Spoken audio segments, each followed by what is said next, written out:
Hello friends, स्वागत है आप सभी का हमारे यूट्यूब चैनल पर। जो कि थंबनेल तो आपने देख ही लिया होगा। बहुत ही ज़्यादा इंपॉर्टेंट क्वेश्चंस हम डिस्कस करने वाले हैं आज, जिससे बिल्कुल एग्ज़ाम में आना ही है और क्वेश्चंस पूछे ही जा रहे हैं आप लोगों के। तो सारे क्वेश्चंस को अटेंड करिएगा, वीडियो को अंत तक देखिएगा, अगर सब्सक्राइब जरूर कर लीजिएगा, क्योंकि महिला सुपरवाइज़र के एग्ज़ाम तक आपको डेली अलग अलग चीज़ों की तैयारी कराई जा रही है, जो कि एग्ज़ाम में बहुत ज़्यादा यूज़फुल होने वाली है। तो चलिए फर्स्ट क्वेश्चन देखते हैं। अपना टेस्ट लगाइएगा, कमेंट सेक्शन पर हमें आंसर बताते रहिएगा। फर्स्ट क्वेश्चन आप लोगों के सामने दिया गया है कि टुनही से अभिप्रेत है जो जादू, बुरी नज़र या किसी अन्य रीति से हानि पहुंचाएगा या हानि पहुंचाने की शक्ति रखता है। पहले तो ये बताइए कि टुनही किसे कहते हैं, जो कि हम अधिनियम के क्वेश्चंस यहाँ पर डिस्कस करने वाले हैं। जो कि इससे बहुत सारे क्वेश्चंस आप लोगों के आते हैं, बहुत सारी कमेंट्स आ रही थी कि मैम इस पर वीडियो डालिए। तो देखिए, इससे बहुत सारे क्वेश्चंस एग्जाम में बन रहे हैं। जो कि टुनही ये होता है कि एक ये कुप्रथा है। क्या है? कुप्रथा है टुनही, जो कि जिसे भूत प्रेत या जादूगर के रूप में आप जान सकते हैं। तो इसका करेक्ट आंसर क्या होगा? तो इसका राइट आंसर हो जाएगा उपयुक्त सभी, ऑप्शन नंबर डी, जो कि किसी अन्य व्यक्ति या व्यक्तियों का अथवा समाज का हो सकता है, पशु को हो सकता है, जीवित वस्तु को हो सकता है। ठीक है। नेक्स्ट क्वेश्चन है कि अनाथ से ऐसा बालक अभिप्रेत है। बताइए कैसा बालक? यहाँ पर आपका राइट आंसर हो जाएगा उपयुक्त सभी, जो जैविक माता पिता के बिना हो, जो जैविक संरक्षण के बिना हो, जो जैविक दत्तक माता पिता के बिना हो। इससे बिल्कुल क्वेश्चंस बनते हैं। सारे क्वेश्चंस को कवर कीजिएगा, जो कि बहुत सारे क्वेश्चंस तो इजी भी पूछे जा रहे हैं। एनालिसिस पर आप देख सकते हैं कई सारी चीज़ें ऐसी कवर कर रहे हैं। अधिनियम से बहुत सारे क्वेश्चंस बन रहे हैं एग्जाम में। ठीक है। तो चलिए, किशोर न्याय जैसे बालकों की देखरेख और संरक्षण अधिनियम 2015 को किस दिन पूरे देश में प्रभावी किया गया था? बहुत ज़्यादा इंपॉर्टेंट क्वेश्चन है, इसे ध्यान में रखिएगा। ये क्वेश्चन आ सकता है, तो मुझे बता दीजिएगा कि इसका करेक्ट आंसर क्या होगा। तो इसका राइट आंसर हो जाएगा ऑप्शन नंबर ए, जो कि 15 जनवरी 2016 को ये प्रभावी किया गया था। ठीक है।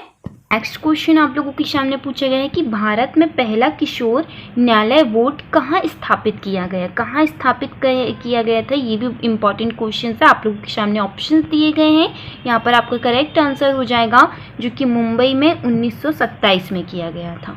ठीक है। सारे क्वेश्चंस पर बने रहिएगा, चैनल को सब्सक्राइब करते हुए चलिएगा।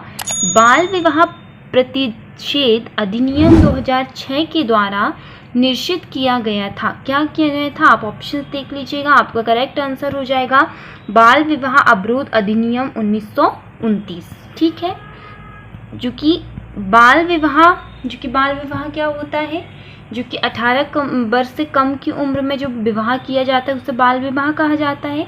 तो उस अधिनियम को रोकने के लिए जो 2006 के अंतर्गत बाल विवाह से जन्मा या गर्भहित बालक सभी प्रयोजन के लिए समझा जाएगा। क्या समझा जाएगा? तो जो कि समझा जाएगा धर्मज। ठीक है। ऑप्शन नंबर ए आएंगे इससे क्वेश्चंस। बाल विवाह को समाप्त करने का सबसे अच्छा तरीका क्या है? सबसे अच्छा तरीका ऑप्शंस देख लीजिएगा। ऑप्शन नंबर ए, जो कि होता है व्यापक शिक्षा। अगर सभी लोग शिक्षित रहेंगे तो सभी को बाल विवाह के बारे में पता चलेगा। शिक्षित होना जरूरी है। ये सारी चीज़ों से ही लोगों को इस चीज़ की जागरूकता होगी लोगों में कि बाल विवाह गलत है। ठीक है। चलिए नेक्स्ट क्वेश्चन देख लीजिएगा। यदि कोई व्यक्ति स्वयं को टोनी घोषित कर लोगों को अपने जाल में फंसाने का प्रयास करे तो वह कितने वर्ष की कठोर सजा पाने का हकदार है? ये क्वेश्चन तो इम्पॉर्टेंट नहीं है, आएगा भी नहीं है क्वेश्चन। जो कि इसका राइट आंसर देख लीजिएगा 5 वर्ष की, ये नहीं आएगा। ठीक है। चलिए नेक्स्ट क्वेश्चन, जो कि ये क्वेश्चन इम्पॉर्टेंट है। NRHM का लक्ष्य क्या है? इसका लक्ष्य, जो कि इसका फुल फॉर्म भी इसका मैंने आप लोगों को बता दी थी, और ये इसका कमेंट्स कीजिए। मैं इसका आंसर नहीं बताऊंगी, क्योंकि ये NRHM का फुल फॉर्म मैंने आप लोगों को 2 बार बता दी हूँ, 2 बार। तो इसका आंसर अब मैं नहीं बताऊंगी, कमेंट्स में बताओ कि क्या है इसका फुल फॉर्म, क्योंकि आता है एग्जाम में। तो इसका राइट आंसर हो जाएगा उपयुक्त सभी, लैंगिक असंतुलन, मातृ मृत्यु दर में कमी, और जो कि होता है बाल मृत्यु दर में कमी। ठीक है। नेक्स्ट क्वेश्चन है एड्स का परीक्षण किया जाता है, किस चीज़ से किया जाता है एड्स का परीक्षण? ऑप्शन नंबर ए आपका यहाँ पर करेक्ट आंसर हो जाएगा, जो कि LCS का करेक्ट आंसर हो जाएगा। ठीक है, अब देखो बालकों में सर्वप्रथम किस चिंतन का विकास संभव होता है? इसमें सारे क्वेश्चंस को डिस्कस करेंगे। बाल विकास का है, अधिनियम का है, जो कि बहुत सारी चीज़ें हैं, सारे खंडों के इसमें क्वेश्चंस आप लोगों को देखने को मिलेंगे। तो बताइएगा इसका विकास प्रारंभ कब, सर्वप्रथम किस चिंतन का विकास प्रारंभ होता है? तो ऑप्शन नंबर बी प्रत्यात्मक चिंतन।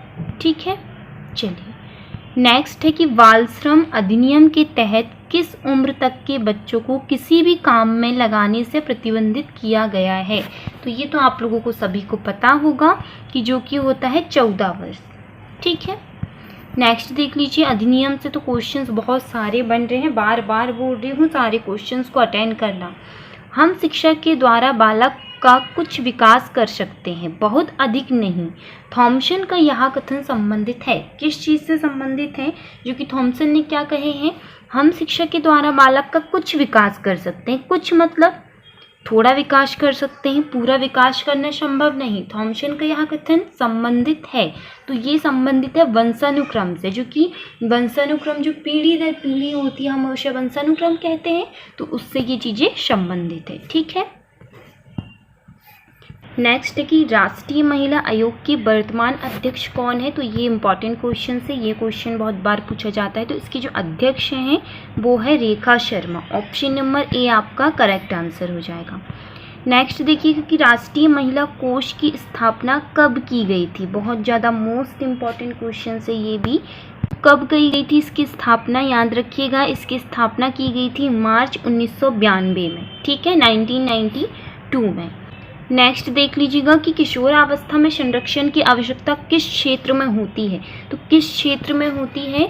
तो ये होती है ये सभी जो कि देख सकते हो व्यक्तिगत, ठीक है, व्यावसायिक और जो शैक्षिक होती है, इसमें भी इसकी बिल्कुल आवश्यकता होती है। नेक्स्ट क्वेश्चन है आप लोगों के सामने कि भारत में एड्स जो कि HIV महामारी की पहली घटना किस वर्ष संज्ञान में आई थी? किस वर्ष में आई थी? तो बता दीजिएगा इसका करेक्ट आंसर। इसका correct answer option number B 1986, 1986। ठीक है, नेक्स्ट क्वेश्चन देख लीजिएगा 18, राष्ट्रीय बाल श्रम उन्मूलन प्राधिकरण का गठन कब किया गया था? कब किया गया था इसका गठन? सभी लोग आंसर दीजिए कमेंट्स में, इसका आंसर आप लोगों को बताना है। बताइए इसका राइट आंसर। इसका राइट आंसर हो जाएगा ऑप्शन नंबर डी, जो कि 26 सितंबर 1994। ठीक है, इसका करेक्ट आंसर। अब देखिए ये क्वेश्चन भी पूछा गया है कई बार कि घरेलू हिंसा से महिलाओं का संरक्षण अधिनियम 2005 के अनुसार घरेलू घटना की रिपोर्ट से अभिप्रेत है। क्या है? आप ऑप्शन देख लीजिएगा, सारे चारों आप लोगों के सामने दिए गए हैं। आपका राइट आंसर हो जाएगा ऑप्शन नंबर ए, जो कि दुखी व्यक्ति से घरेलू हिंसा की शिकायत प्राप्त होने पर विहित रूप से की गई रिपोर्ट। ठीक है, चलिए 20 क्वेश्चंस। घरेलू हिंसा से संबंधित विवादों का निपटारा करने का प्रयास किया जाएगा, तो कब किया जाएगा? जो कि प्रथम सुनवाई के 60 दिन के भीतर इसका किया जाता है। सारे क्वेश्चंस पर बने रहें। किशोर से अभिप्रेत है, क्या है किशोर से अभिप्रेत? जो कि होता है 18 वर्ष की कम आयु के बालक को किशोर कहा जाता है। ठीक है, चलिए नेक्स्ट क्वेश्चन देख लीजिएगा कि किशोर न्याय बोर्ड का गठन कौन करता है? कौन करता है इसका गठन? इंपॉर्टेंट क्वेश्चंस, जो कि करता है राज्य सरकार। ठीक है, अभिव्यक्त बालक से अभिप्रेत है, तो क्या है इससे?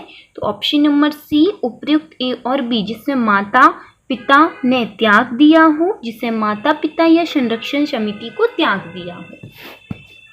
अधिनियम के बहुत सारे क्वेश्चंस हमने पहले भी डिस्कस किए हैं, इसका पूरा फुल वीडियो भी एक बना है। ठीक है, पर ये जो एग्जाम में पूछे जा रहे हैं वो क्वेश्चंस आज आपको प्रोवाइड कराए जा रहे हैं।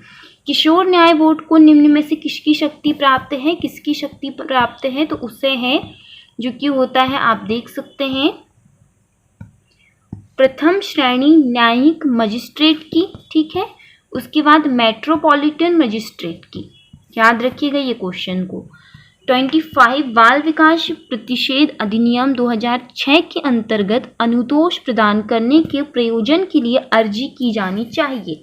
तो क्या की जानी चाहिए? यहाँ पर आपका करेक्ट आंसर हो जाएगा जिला न्यायालय में जहां पक्षकारों ने अंतिम रूप से एक साथ निवास किया था। ठीक है।